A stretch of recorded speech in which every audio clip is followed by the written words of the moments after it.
शपथविधीची सगळीकडे चर्चा सुरू असताना वेगवेगळ्या पक्षांचे जे खासदार आहेत ते दिल्लीत यायला सुरुवात झालेली आहे। आपापल्या जिल्ह्यातून निवडून आल्यानंतर पहिल्यांदाच दिल्लीत येणाऱ्याची संख्या मोठी आहे। राज्यातून यावेळी बहुसंख्य खासदार जे ते पहिल्यांदा खासदार झालेले आहेत, पहिल्यांदा दिल्लीत येत आहेत।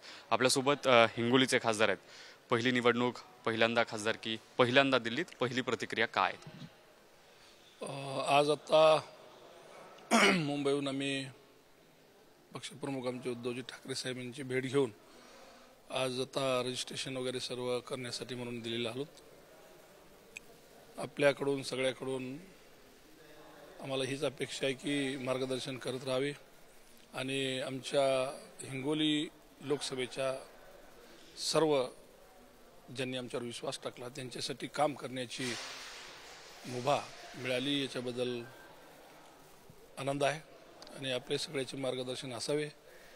मला जे काही चांगल्यातलं चांगलं करता येण्यासारखं आहे माझ्या मतदारसंघासाठी ते आम्ही नक्की करेल। सातत्यानं सध्याच्या ज्या सगळ्या घडामोडी आपण पाहतोय, एनडीए सत्ता स्थापनेच्या दृष्टिकोनातून प्रयत्न करताना पाहायला मिळते, मात्र इंडिया आघाडीकडून तसे प्रयत्न होत नाहीत। एक इंडिया आघाडीतला खासदार म्हणून कशा पद्धतीने यावरती तुमचं लक्ष आहे आणि काय अपेक्षा आहे तुमची सत्ता स्थापनेच्या दृष्टिकोनात? नाही, आता कसं आहे की जे काही आता आपण घडामोडी झाल्यात ते आपण बघतोय। सगळेजण कालपासून जोरात वेग आलाय, पण असं जबरदस्तीनं कुणाला तरी जाऊन इकडून तिकडून काढा म्हणणं हे नाही आहे।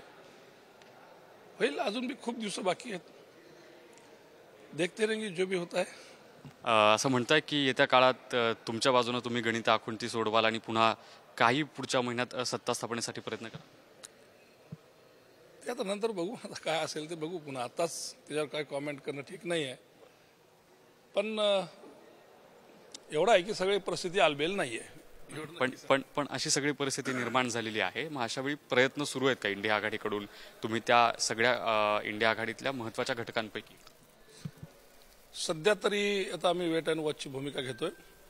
कसं आहे की त्यांना सुद्धा तेवढीच गरज असायला पाहिजे, त्यामुळं त्या लोकांनी ज्या वेळेस सुरुवात केली त्यावेळेस बघता येईल। पण आत्ताच आपण जर असं जरा गडबड करू लागलो तर ते मला असं वाटतं की थोडंसं घाई होईल। म्हणजे असं म्हणताय की काही दिवस वाट बघायची आणि जे प्रयत्न ते करायचे, प्रयत्नांना त्या यश येईल असं वाटतं का? गणित कसं नाही? उद्धव साहेब त्यांचे बोलणं चालू आहे, राहुल गांधीचे सोबत सगळ्यासोबत बैठकही झालेल्या आहेत, बघूया, वेट अँड वॉच करूया। पण सत्ता स्थापन करायची यावर तुम्ही ठाम आहात या सगळ्या आत्ताच्या परिस्थितीत? तुमच्या बाजूनं परिस्थिती नसताना, तुमच्या बाजूनं मॅन्डेट नसताना?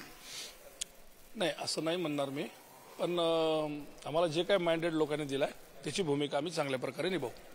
इच्छा अशी आहे की आपण सरकार सत्तेत यावं, एवढी सगळी देशातली तुमच्या बाजूनं आकड्यांची गणितं पाहता ते शक्य वाटतं का तुम्हाला? आणि ते कसं शक्य वाटतं? काय सूत्र आहे नेमकं तुमचं सरकार येण्यासाठीचं तुमच्यासाठी? इंडिया आघाडीचे जे आता आमचे सर्व पक्षाची मंडळी आहे ते आम्ही आता संख्येनं कमीच आहोत, पण आता जे काही युतीमधले लोक आहेत ते किती त्याला रिस्पॉन्स करतात किंवा त्यांचे गणितं कसे आहेत, त्यांचे संबंध कसे आहेत, मागोमाग जर आपण पाहायला गेलं त्यांचे संबंध अतिशय वाईट झालेले आहेत, पण तरीही एका जागी बसले तर का बसलेत, कसे बसलेत, किती दिवस बसतील, हे सगळं बघावं लागेल। इंडिया आघाडीतल्या नेत्यांमधल्या सगळ्या गोष्टी एकत्रितरित्या समोर पाहायला मिळतात, पण एनडीएच्या लोकांमध्ये नाराजी असं तुम्हाला म्हणायचं?